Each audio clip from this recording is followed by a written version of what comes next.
Sejam todos bem-vindos ao podcast do Investificar número 1, o novo canal de comunicação da Nox e do Investificar para aprofundar conteúdo do mercado de investimentos. O tema desse podcast é o fantástico mundo dos derivativos. Os participantes de hoje são Lucas Bassotto, economista e conteudista do Investificar, Alisson Ferrer, diretor financeiro da Nox Bitcoin, e JP, CEO da Nox Bitcoin. Para mais conteúdo sobre investimentos, acesse também nosso canal no YouTube. Bom proveito!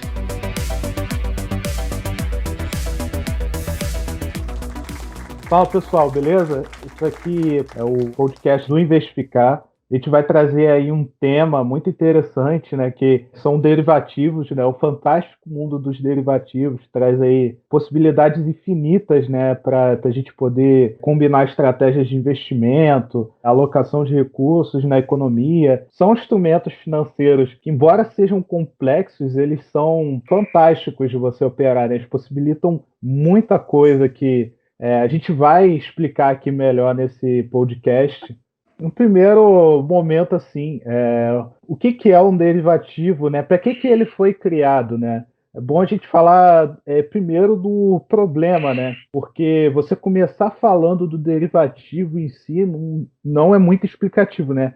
É bom você falar do problema dos produtores, né? Por exemplo, você tem ali um mercado de commodities, né? Por exemplo, eu sou um produtor de café, mas o preço do café ele está sempre variando, né? Um dia a saca do café está R$60, no outro está 70. E quem vai saber o preço da saca de café, sei lá, daqui a 3 meses, que é quando vier a colheita, né? O produtor, ele fica exposto a esse risco se ele não operar derivativo, né? Sim, derivativo, na verdade, são papéis que derivam de outros ativos, né? É uma derivada do ativo. Você tem tanto opções, você tem futuros, você tem várias formas de contrato. Mas acho que é muito simples entender isso partindo da premissa histórica. Eu hoje vos falo daqui de Santos, onde tem inclusive a Bolsa do Café de Santos, foi a primeira bolsa mercantil do Brasil. Pegando o exemplo do café, já que eu estou aqui, o contrato futuro, ele foi criado exatamente para mitigar esse problema. Você tem um produtor de café que ele produz a saca, ele tem um custo dele, que ele presume que para produzir esse café ele teria que vender a, por exemplo, R$100 a saca. Estou usando valores fictícios. Então, toda a produção dele é em função desses R$100 a saca. E se no momento que ele chegar na venda da saca, que é no final da safra, estiver R$60 a saca, ele tem um problema, porque ele quebra. Ele não consegue recobrir os prejuízos de investimento que ele teve ao longo da produção. Primeiro, o que é um contrato futuro? É exatamente isso. Você vende um ativo no futuro. No caso, usando o exemplo do café, você vende o café no futuro. Vamos supor que o vencimento daqui é para 6 meses, e hoje o café está sendo cotado a R$100, a saca está sendo cotada a R$100. Você sabe que se você produzir a safra e vender por R$100, você vai ter lucro. Só que isso é daqui a 6 meses que você vai colher e vai poder vender. Então você vende um contrato futuro com vencimento daqui a 6 meses por R$100 a saca de café. Quem comprou o contrato de você daqui a 6 meses vai receber a saca e pagar os R$100. Ele deixa uma margem de garantia, evidentemente, para garantir que ele pague isso, ou faz o integral na frente, tem vários tipos de contrato. Mas o ponto é, no final dos 6 meses, você vai receber R$100 para o saca, e a pessoa que comprou seu contrato vai receber as sacas, no caso de entrega física. O que o produtor, no caso desse exemplo, abre mão de? Se daqui a 6 meses estiver R$400 a saca, ele já vendeu por 100. Só que, por outro lado, se daqui a 6 meses tiver R$20 a saca, ele também já vendeu por 100. Os contratos de derivativo mais simples são os futuros, eles foram criados para proteger a safra de commodities.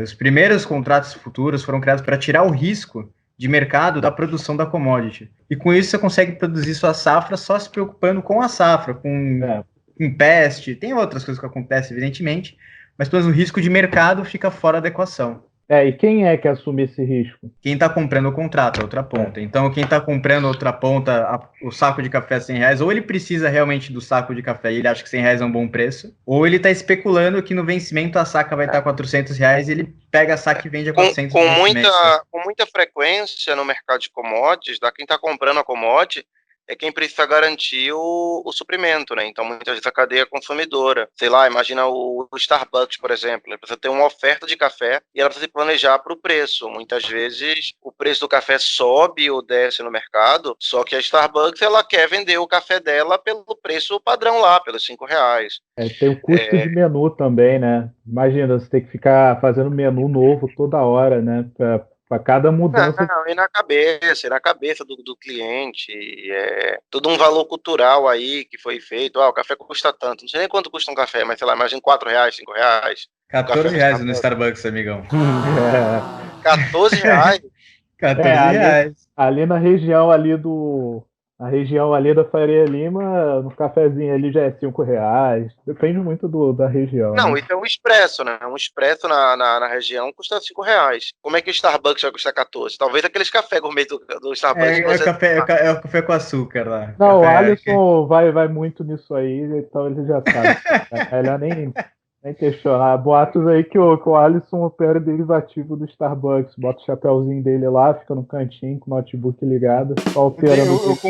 Eu compro futuro de café para garantir que eu vou estar pagando café ao mesmo preço no tempo inteiro. Uma curiosidade histórica que eu acho que vale a menção é que na semana que a gente está gravando aqui esse podcast, né? Hoje é dia 20 de abril? Que dia é hoje? 22. Hoje é 22 de abril, a gente teve pela primeira vez na história o barril de petróleo sendo negociado ao preço negativo. Isso daí foi assim, sem precedentes na... Eu acho... um ativo nunca pode ser negociado a um preço negativo, né? Mas aí veio 2020 aí, coronavírus, mercado de ações caindo 45% em uma semana e mercado não apenas um ativo não, mas os derivativos podem. Não apenas pode ser, como os sistemas das corretoras suportavam isso e dei as uso para quem é corretora, né? E aí o que aconteceu? Né? Vamos explicar exatamente o que aconteceu nesse episódio. O petróleo do tipo WTI, tá? O contrato vencia ontem, tá? Vencia dia 21 de abril, e no dia do vencimento do contrato era previsto entrega física do barril do petróleo 30 dias depois. Então, quem comprou esses contratos ia receber o barril de petróleo onde estava sendo especificado que ia ser feita a entrega física, tá? 30 dias depois do vencimento. E aí o que aconteceu? Um dia antes, tinha muita gente especulando, porque o petróleo estava muito barato. E essa turma começou a comprar. Tinha muita gente comprada nesse contrato de petróleo, esperando que o petróleo fosse subir de preço. E dado um contexto geopolítico maior, uma superprodução de petróleo, está relacionado com a guerra comercial entre a Rússia e a Arábia Saudita, sei que foi produzido tanto petróleo que todo mundo que tinha comprado esses barris e não queria ter o petróleo físico, o cara precisou vender, e ele vendia a qualquer preço. E muitas das empresas que já estavam compradas no estoque, já estavam compradas em petróleo, não tinha espaço para armazenar petróleo. Então, o que aconteceu? Quem tivesse comprado no petróleo ia receber o petróleo, o barril, e ia ter custo de armazenamento. E se a pessoa não recebesse não aceitasse receber o petróleo, tinha multa, que ia ser mais pesada ainda. Então, ou seja, dados os custos de armazenar petróleo, os custos de manter, os custos de vender... O cara estava pagando para se livrar. Que estava pagando para se livrar dos contratos. E o preço do petróleo, salvo engano, chegou a menos $34. Eu vou aproveitar esse gancho até para dar uma explicada breve sobre a diferença entre a entrega física e a entrega financeira. Esse contrato, essa anomalia, que não é bem uma anomalia, mas é só uma peculiaridade que aconteceu nesse contrato, exatamente o que o João explicou, ele é de entrega física, ou seja, é igual o exemplo que estávamos falando do cafezinho. Você recebe a saca, você não recebe o ajuste financeiro. Entrega financeira é quando você comprando um contrato de petróleo a $30 agora, só que ele não é físico, tá? Ele é financeiro. Você compra um contrato de futuro a $30, no vencimento ele tá $40, então você recebe $10, você não recebe um barril que você vai lá e vende por 40. Nesse caso, ele era entrega física.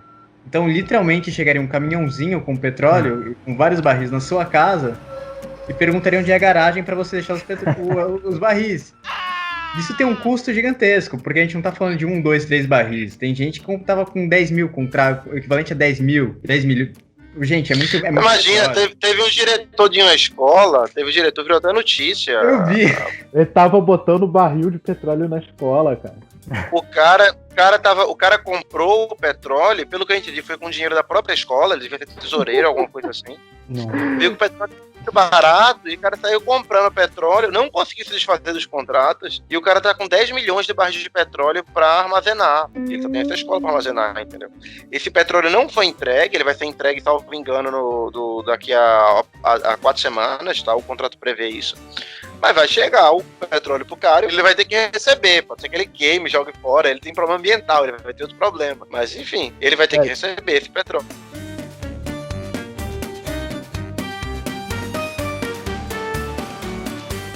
Preço de carne, preço da gasolina, tá sempre variando, né? Se eu quiser me proteger dessa variação, eu como consumidor final, vamos supor, acho que o preço da carne vai subir, tá? Eu poderia comprar agora um contrato futuro de boi gordo e me proteger da variação. Se o preço subir, eu vou ganhar dinheiro. Esse dinheiro eu posso usar ele... Isso faz sentido? Em teoria, sim. Na prática, esse tipo de contrato, ele não é feito para ser negociado para o consumidor final. Não tem nenhuma corretora que ofereça isso para o chefe de família que quer se proteger. Porque tem mínimo, né? Tem um contrato, uma quantia esses mínima. Contratos, eles são feitos para grandes produtores. Então, um contrato, é difícil você ver um contrato negociado em bolsa que seja menos de 100 mil dólares, tá? É bem difícil. Não sei do contrato de boi, por exemplo, qual é o tamanho dele, mas deve ser mais ou menos por aí. Porque são contratos para produtores, são contratos para atacadistas. Não é o tipo de coisa... Esse próprio contrato de petróleo, que a gente comentou ontem, o mínimo de margem para você negociar ele é 250 mil dólares. Não é um negócio que a pessoa física vai operar. Geralmente quem opera esse tipo de instrumento são empresas, né? Empresas envolvidas na cadeia de produção como um todo. Mas assim, tem contratos que são menores, né? Que você tem um valor mínimo de margem aí, então eles são mais acessíveis para o pequeno investidor, né? Tipo dólar, índice, né? Até o próprio Bitcoin, né? Mas não de mercadoria física, né? Assim. Exato, assim, só para contextualizar até um pouco, que nem o boi gordo são 330 arrobas. Cada arroba são 15 quilos, assim, é carne pra caramba, gente. Não é para pessoa física. Todos esses contratos são muito caros. Os únicos mais acessíveis, e mesmo assim não é tanto, é o mini dólar. É que muita gente opera o mini dólar na bolsa super alavancado. Então tem aquela sensação de que é para todos, mas mesmo o mini dólar são 10 mil dólares. Então não são contratos pequenos, entendeu? Não são contratos pequenos. É que a alavancagem no day trade é muito grande. Então tem gente com R$200 operando um contrato de mini dólar por aí, que por sinal é uma operação super arriscada. Mas o contrato em si, mas o tamanho do contrato é gigantesco. Eles são 10, gigantesco não, mas são 10 mil dólares, não é trivial. Mas então, tipo, uma empresa que tem, sei lá, o faturamento dela em dólar, ela usa muito, foi o que o João falou, né? Geralmente para atacadista, né? Para grandes empresas. Então, pô, a empresa tem uma receita em dólar, né? Ela pode usar contrato de dólar, de derivativo de dólar para se proteger, né? Mas assim, para o investidor de pequeno a médio porte, o que ele pode fazer com derivativo, cara? Isso é uma grande vantagem do universo de criptomoedas, tá? As plataformas de criptomoedas, elas são muito mais voltadas para o varejo, para o pequeno investidor, do que as grandes bolsas, tá? E quando eu digo voltado para o varejo, eu estou falando desde processo de onboarding, é muito simples abrir conta em corretoras de criptomoedas, desde a própria plataforma, que você consegue fazer tudo pela web. Quando você vai nas plataformas de bolsa, quando você vai na XP, por exemplo, que é a maior plataforma do Brasil, é decepcionante a você conseguir acessar o home broker pela web. Já as plataformas de criptomoeda como um todo, elas têm tecnologias muito melhores para você operar e sem ficar pagando para a plataforma por fora, que é o que acontece quem opera a bolsa, tá? Então você tem muito mais recurso, tem muito mais informação, tem contratos muito melhores. Você vai na BitMEX, você vai operar contrato de dólar Bitcoin, o contrato ele é de $1. Ele já é pensado para o pequeno investidor. O cara quer operar 20 dólares, 30 dólares, 100 mil dólares, o cara consegue. Na bolsa, não. Na bolsa, o contrato padrão de dólar, cada contrato vale 50 mil dólares e você só pode comprar 5 no mínimo de uma vez. Então, você tem que operar a partir de 250 mil dólares. Isso exclui muita gente. Já o universo de cripto, não. Ele já foi pensado, ele já nasceu tanto em tecnologias melhores, mais acessíveis, o cara já faz tudo pelo celular, se ele quiser, como você tem contratos muito mais acessíveis e tamanho adequado para o pequeno investidor. Você falou de contrato do valor mínimo, né, que é só para quem, por exemplo, no mercado tradicional, que é só para quem tem uma grande quantia para botar. E isso talvez explique o tamanho do mercado de derivativos, né? Ele é maior do que a economia real, se eu não me engano. O mercado de derivativo, ele movimenta, não é nem trilhões de dólares, né? É 4 trilhões, né? É maior do que a soma de todo o PIB da economia real, né? Exatamente. Isso é meio contraintuitivo, né? Olha, como é que o mercado financeiro pode ser maior que a economia? Ao mesmo tempo, ele acaba sendo meio óbvio quando você entende. Então, vamos lá. Imagina que eu sou um produtor. Eu peguei todo o meu patrimônio e tô plantando aqui café, ou tô produzindo óleo. Então, digamos, daqui a 6 meses eu vou ter 5 milhões de dólares em saca de café. Esse café nem existe ainda na economia. O café nem existe. Mas eu vou precisar já vender esse café. Tá? Então, estou vendendo um negócio que nem existe na economia ainda. Tá? Então, eu vendi esse café. Só que esse café, muitas vezes que eu vendi, alguém comprou, quem comprou vendeu para outra pessoa, que recomprou, comprou. E aí você pega, sei lá, 5 milhões de dólares que eu estou usando para me proteger de um dinheiro que nem existe. Ele girou ali, e esses 5 milhões de dólares que eu estou vendendo, que eu não tenho ainda o café, já virou 50 milhões de dólares em giro. Porque um comprou, vendeu, comprou, vendeu, comprou, vendeu. E aí, quando você entende a natureza desse instrumento, fica meio natural que ele seja muitas vezes maior do que a economia real. E é aquela coisa também, né? Você está trazendo um fluxo futuro a presente. Você está trazendo um fluxo que ele correria só lá na frente para hoje. Então, além do giro que existe no próprio contrato, são sacas de café que ainda estão em semente, que você está negociando e gerando fluxo na economia. Então você tem uns 2, 3, 4, 5, depende, obviamente, dos vencimentos do contrato, você tem uns 2, 3, 4, 5 anos de futuro sendo negociados hoje. O que, inclusive, é um ponto interessante você pensar até em termos de risco sistêmico, porque quando você tem um choque de expectativa grande, hoje, com o mercado de derivativos tão maduro e com tantos contratos, ele não realiza-se em 3 anos. O impacto já vem agora, porque os futuros já são precificados pensando no impacto daqui a 3 anos, e aí vai ajustando até lá. Então, assim, é normal que seja bem maior do que a economia real, porque, primeiro, que é questão de giro, é um giro que é diferente de uma cadeia de PIB, que é giro de uma vez só, que é calculado para isso, por exemplo. Algo mais simples, acho que é um ótimo negócio, um ponto de entrada para entender cálculo de PIB, só fazendo um off-topic rápido. Quem tem comércio e paga ICMS, e a cadeia do ICMS é próxima a como se calcula PIB. Mas voltando ao que a gente estava falando, é diferente do fluxo dos papéis, que é giro contabilizado com duplicata, e também porque você está trazendo uma economia futura para o presente. E uma coisa que você falou, alavancagem, você falou alavancagem lá atrás, né? Só para não deixar solto, os derivativos eles têm outra peculiaridade, né? O investidor, o produtor, ele pode operar um patrimônio muito maior do que ele realmente tem, né? Por exemplo, você falou de mini dólar alavancada. Por exemplo, o cara com R$100, ele consegue operar R$10.000 tranquilamente. Você consegue falar um pouco mais sobre esse mecanismo? E talvez seja por causa da alavancagem que você tem um mercado de derivativo maior do que a economia real, né? Acho que uma forma legal de começar a abordar a alavancagem também é você tratar como o famoso fiado da padaria. Você chega lá na padaria de manhã e você quer comprar 20 pães. Só que você vai querer comprar 20 pães agora porque você não sabe se no final da tarde vai ter os pães, você já quer travar os 20 pães. Só que você tá cada pão custa R$1, só que você tem R$2 no bolso. Você chega pro camarada lá da padaria, você deixa R$2 de garantia, fala, à tarde eu volto com 18 e aí você me entrega os pães. A alavancagem não é muito diferente disso. Você deixa uma garantia menor ao valor total da operação que você está fazendo, de forma a garantir a operação que você está fazendo. Como a gente está falando de alavancagem, acho que o mais corriqueiro na vida das pessoas é a alavancagem do fluxo de produto com entrega financeira, essa garantia ela flutua de acordo com o seu ganho na operação. E é muito mais orientada a saque financeiro, não é para pegar o pãozinho, né? Então, no caso, trazendo para o mini dólar já esse mesmo conceito, cada contrato de mini dólar são R$10.000.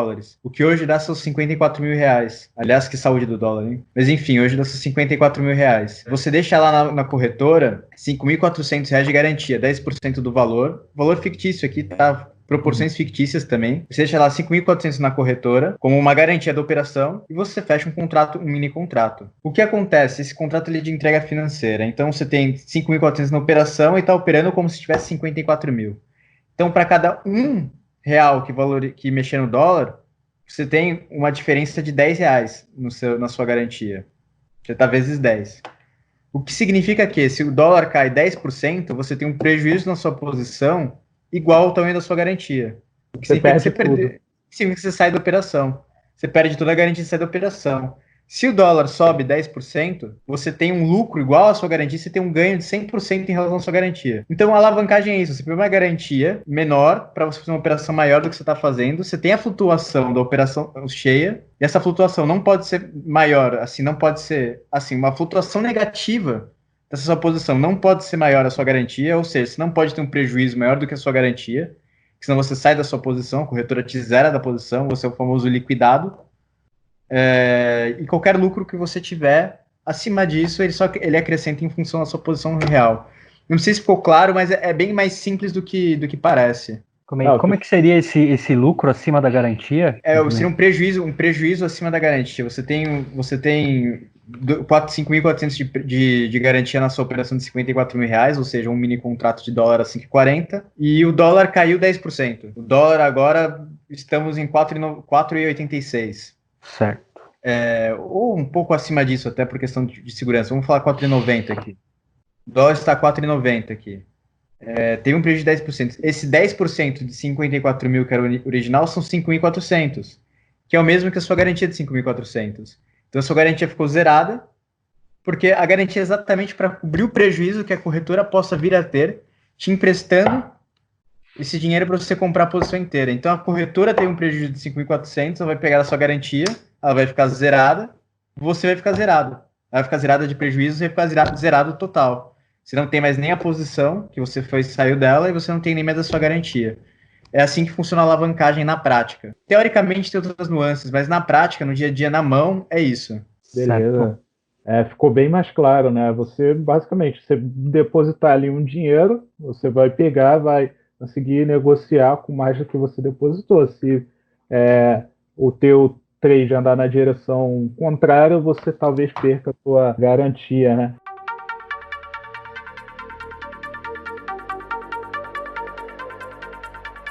Queria explicar um pouco sobre o Investificar.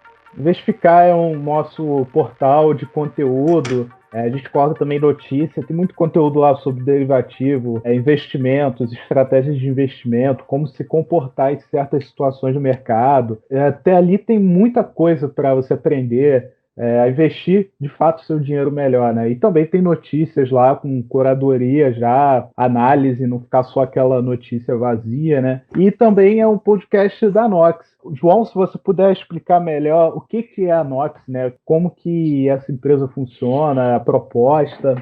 A Nox ela é uma corretora de Bitcoin, tá? A Nox ela negocia, ela compra e vende Bitcoin e outras criptomoedas, e ela monta estratégia e estruturas de investimento para clientes também, tá? Entre os serviços. Então a gente usa muito derivativa, usa muita estratégia disponível por algumas outras corretoras de mercado para oferecer solução de investimento customizada para cliente, por exemplo. Existe muita oportunidade que só quem está ali no mercado, olhando no detalhe, consegue ver, e a gente mapeia, monitora essas melhores oportunidades e a gente oferece também para a nossa carteira de clientes, tá? Além disso, a gente também faz gestão de carteira, onde às vezes o cliente compra Bitcoin e a gente conecta nossos robôs para fazer gestão de investimento na carteira dele, além da própria assessoria que a gente dá, produção de conteúdo, muito conteúdo educacional, no tocante às operações financeiras que podem ser feitas com criptomoedas. De vez em quando também a gente faz análise de mercado como um todo, tá? A gente produz todo esse conteúdo através do Investificar, que é um portal de conteúdo aberto, como também de newsletters semanais, e qualquer dúvida a gente está disponível. Tem um chat lá no nosso atendimento, muitas vezes os clientes querem uma operação customizada, uma operação tailor-made, como a gente fala, né? Já teve cliente, por exemplo, que chegou para a gente e queria ter real, mas não queria vender Bitcoin porque o cliente acreditava na alta e o cliente precisava pegar real emprestado, dando os Bitcoins como garantia. Não é uma operação que a gente tem na esteira de operações, mas a gente fez customizada e a gente consegue sim fazer. Então, quem tiver alguma dúvida, quiser entrar em contato, basta para chamar a gente no nosso chat no site, o noxbitcoin.com.br, que a gente geralmente é disponível para ajudar os clientes como eles precisarem. Show de bola, cara. Muito bom. Muito interessante, né, a proposta da Nox. É completamente diferente do que tem em mercados de corretoras hoje, né? todos ali num modelo único de negócio e a Nox saindo uma direção um pouco diferente, né?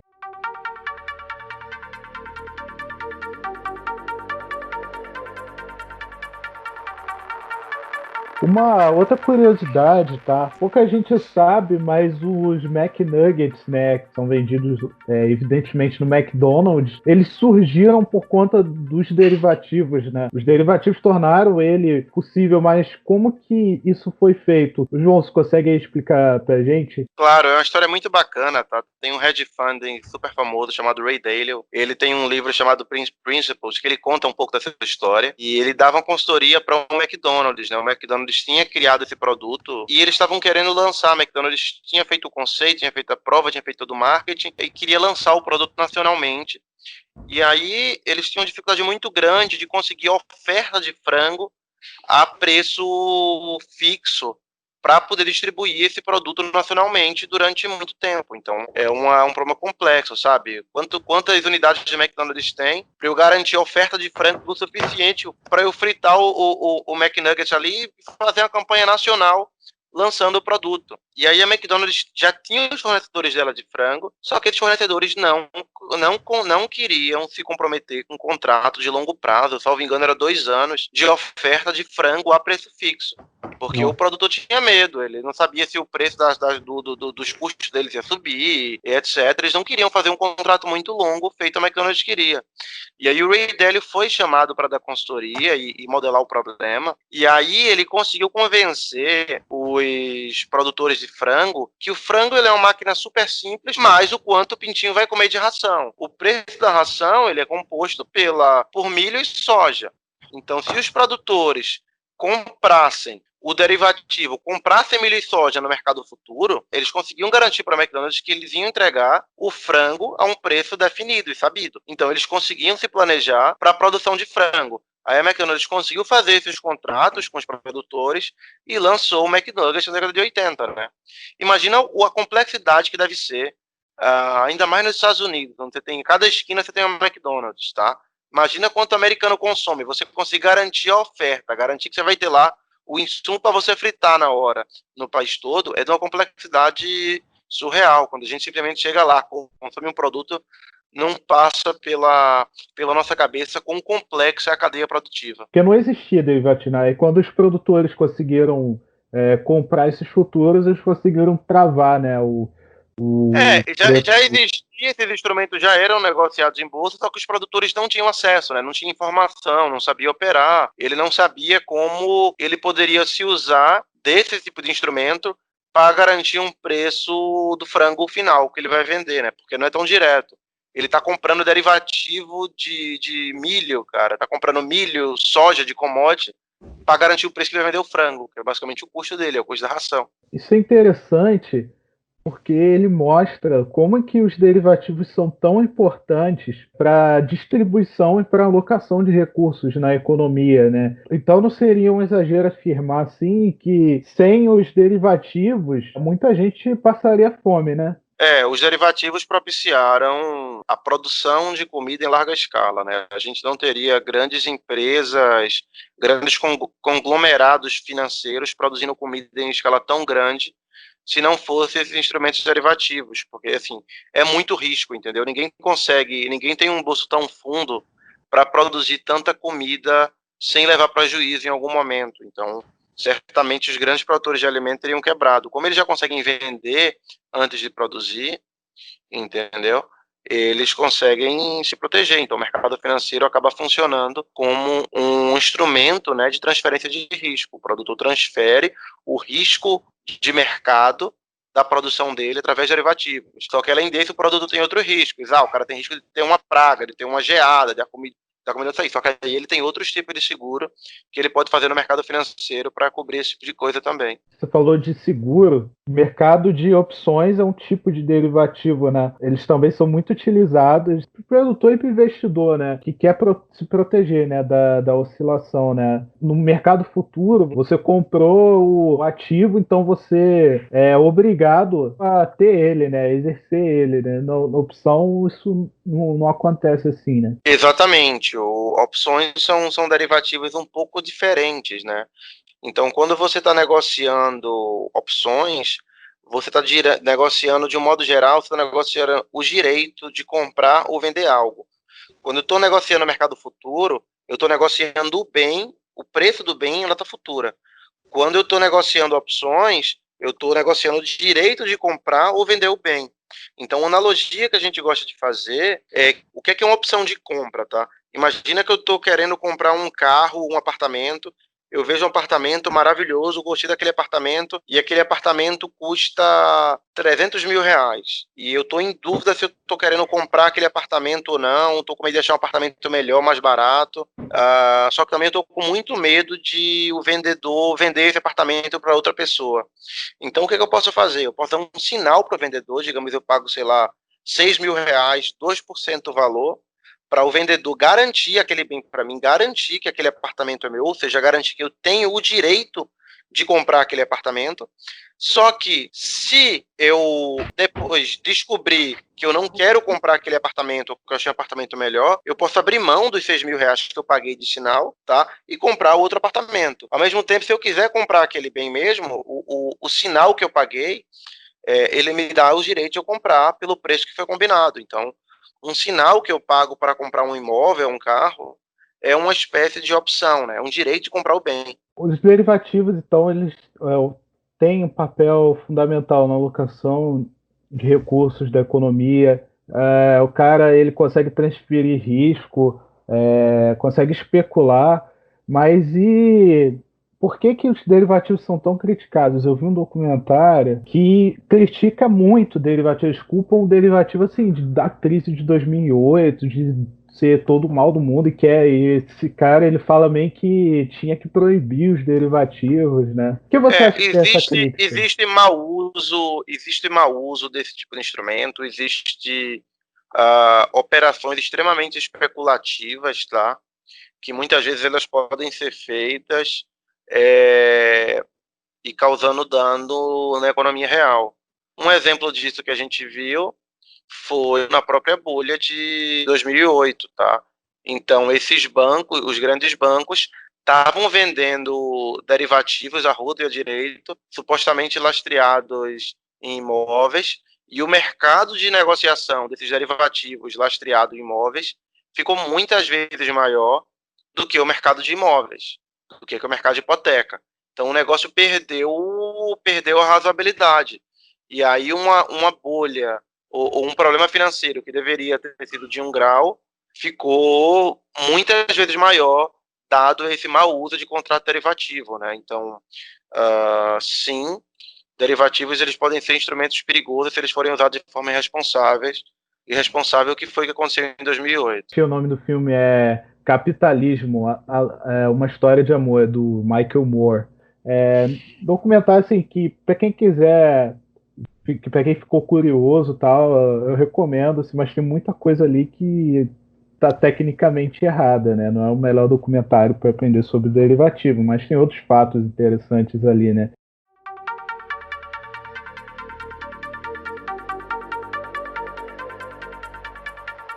Então a gente está chegando assim na parte do podcast que eu quero ficar mais prático. Como que eu posso operar derivativos, tá? Onde que eu posso operar? Se eu quero, por exemplo, eu quero investir, como que eu faço?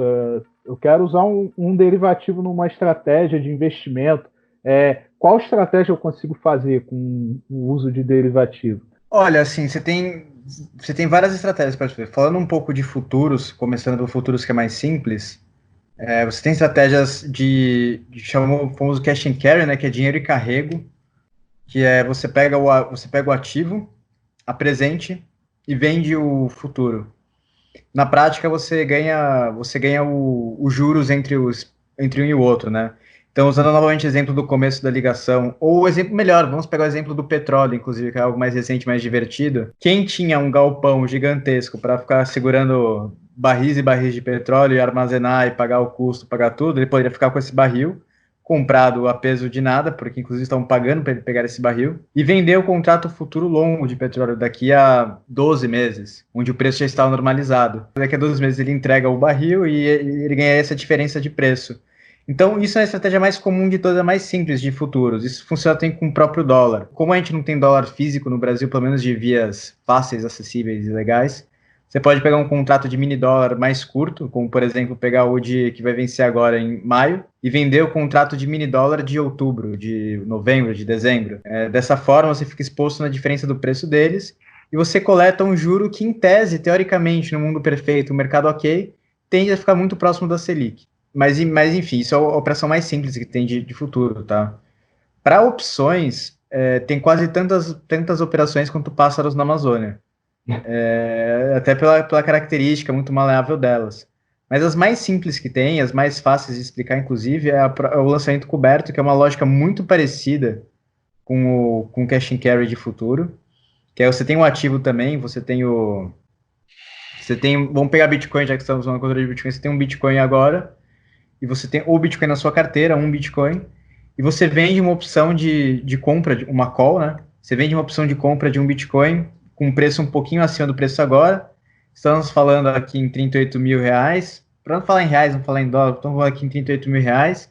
Você vende uma opção de compra de Bitcoin a 40 mil reais para daqui a um mês. Então, entre 38 e 40 mil reais, se estiver subindo, você ainda ganha essa valorização. Se passar disso, você já vendeu a opção de compra a 40 mil, você tem a obrigação de entregar Bitcoin e receber 40 mil. Mas onde você ganha nisso? Quando você vende a opção, você ganha 1% do Bitcoin, 2%, depende do preço no momento. Mas suponhamos que você ganha R$1.000 quando você vende a opção. Então você ganhou R$1.000 agora e abriu mão de ganhar acima de 40 mil. Então essa é a operação mais simples. Você tem o lançamento de opção de venda também, que é um pouquinho mais complexa, porque você acaba recebendo no ativo. Mas voltando para opções, aí você tem voltando para opções, coisas que fazem mais sentido prático. Você tem várias outras operações que são feitas de forma a você controlar o risco do seu portfólio. Falando um pouco do que a gente chama de collar, você quer uma operação onde você reduz o prejuízo, caso caia, e você trava o lucro. Isso é muito usado para quando você, por exemplo, muitas pessoas que assumem posições estatutárias, empresas listadas em bolsa, acabam fazendo isso, porque o camarada virou diretor da Vale, por exemplo. Ele vai ter algumas ações da Vale. E por mais que ele confie no trabalho dele, confie na empresa, ele não pode ficar completamente tomado nesse risco. Então ele faz uma operação em que ele não vende as ações dele da Vale, que ele não pode, mas ele trava o risco delas. Ele vende opções de compra a um preço acima e compra opções de venda a um preço abaixo do preço. E dessa forma, com a venda das opções de compra, ele financia a compra das opções de venda. Confunde isso, mas Confundiu. Então. Compra, venda da opção de compra. Chama a opção de compra confuso isso. Chama a opção de compra de call e a opção de venda de put. Já resolveu. Exato, você vende call e compra put. A put ela protege da queda, a sua venda de call significa que você abre mão de alta. Vamos supor que a ação da Vale tá R$20 para conta fácil. Não tá, mas para conta fácil.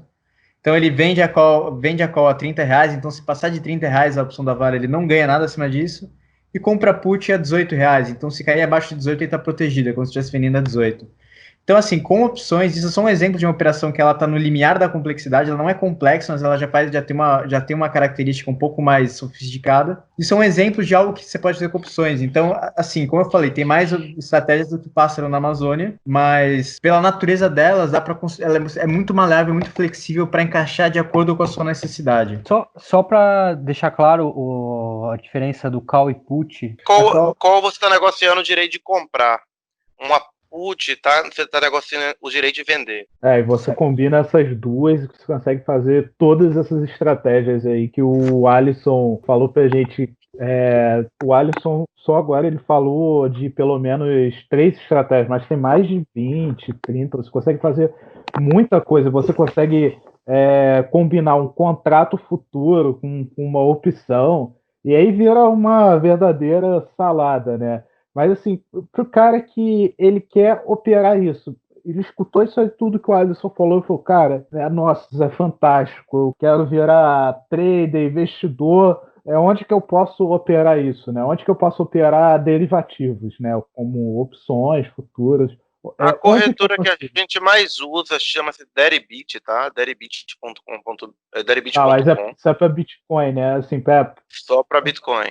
Só para criptomoedas. Bitcoin e Ethereum. Mas assim, para dólar, para boi gordo, consegue... Na bolsa. Todo esse tipo de instrumento ele pode operar na bolsa também.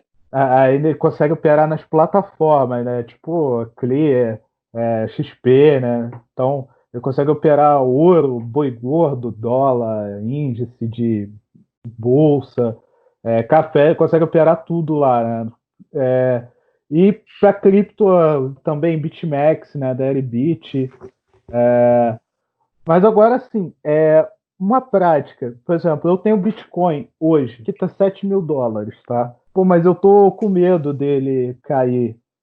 Como que eu consigo me proteger usando um derivativo com Bitcoin?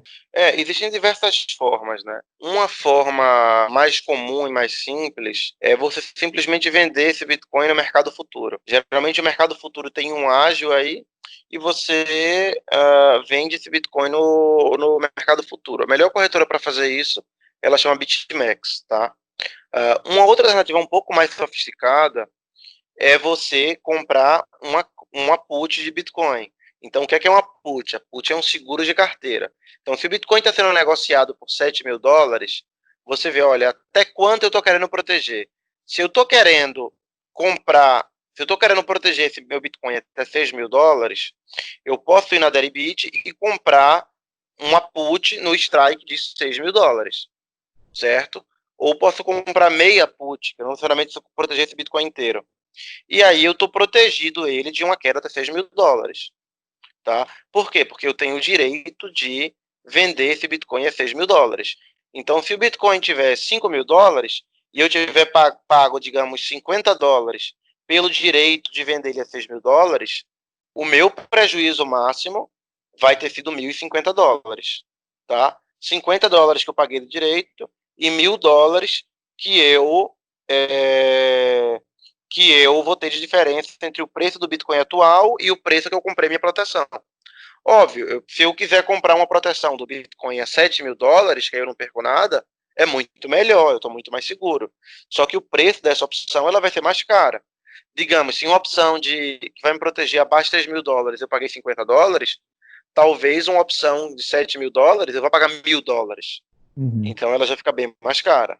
Certo. Se eu estou vendendo o contrato futuro de Bitcoin, eu tô completamente anulado da alta. Eu não vou conseguir aproveitar a alta. Tem alguma forma de eu me proteger e ainda continuar apostando nessa alta? Essa é a vantagem das opções.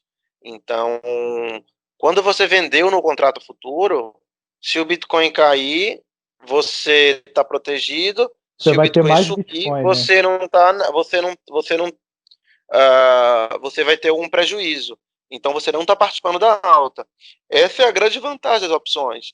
Você paga um valor, você se protege, mas se o ativo continuar subindo, você vai ganhar. Isso é bem interessante, né? Então é mais vantajoso você fazer hedge, você se proteger com opções, né? São estratégias diferentes e depende, assim, não existe uma resposta que seja definitiva.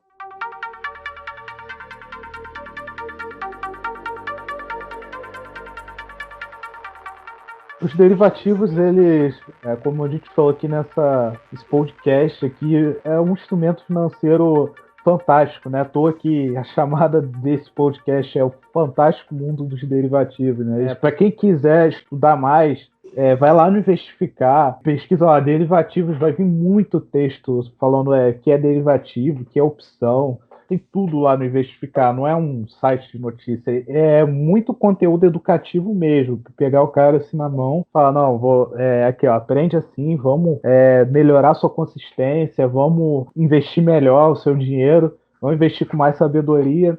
E é isso aí, galera. Valeu, pessoal. Valeu.